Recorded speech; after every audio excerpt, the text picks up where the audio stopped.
Somalia Somalia Somalia Somalia calankeena ciidamada xoogga dalka qaybta 43aad guutada 12aad ee gobolka Gedo gaar ahaan kuwa xarada UK ee duleedka balad Xawo ayaa ku jira diyaar garowgii ugu dambeeyay ee howlgal ay isugu furi doono qaar kamid ah degmooyinka gobolka Gedo taliyaha ciidamada xasilinta gobolka Gedo Bakaal Kooke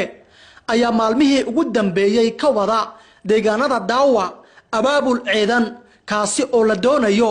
in ciidamadu ay u dhaqaaqaan goobaha miyiga fog ee kooxda al-shabaab ay ku dhawaateeyaan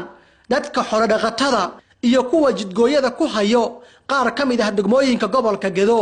ciidamadan oo ka kala yimid degmooyinka Doolow iyo Luuq oo ku biiraya kuwa ku sugan xarada UK aduleedka balad Xawo ayaa saanad military oo aad u culus helay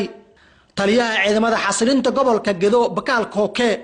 oo ciidamadan kula hadlay xarada UK ayaa sheegay in ay isu diyaariyaan howlgal safmar ah oo dhawaan bilaaban doono isagoona dhalinyarada la marin habaabiyay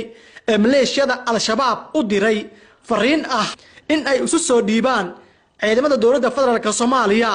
isla markaana ay ka faa'iideystaan fursadda maanta ay haystaan ciidanka kale dhigiina oo dawladaha kale dariska aan nahay hortiina fadhiya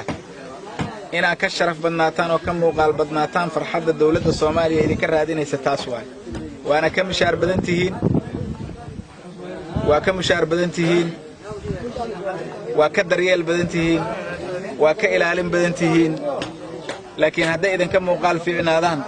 waa dad xumo idinku jirtay waxaad idinku keenteen dawladda Soomaaliya dhaliil ay leedahay ma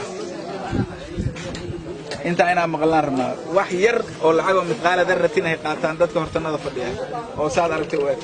oo u baahan oo leenahay hadayna caawiyaan waa aad lahayn meesha dur waxaan rabaa qoryahan ay dawladdu idin siisay maantayto iyo rasaastan iyo hubkaan lidin cabeeyay wadda dambo shabaab u xiran iyo afar wiil oo meeshan wareegayso mooto wadatay iyo gaari sakaradaha meesha maray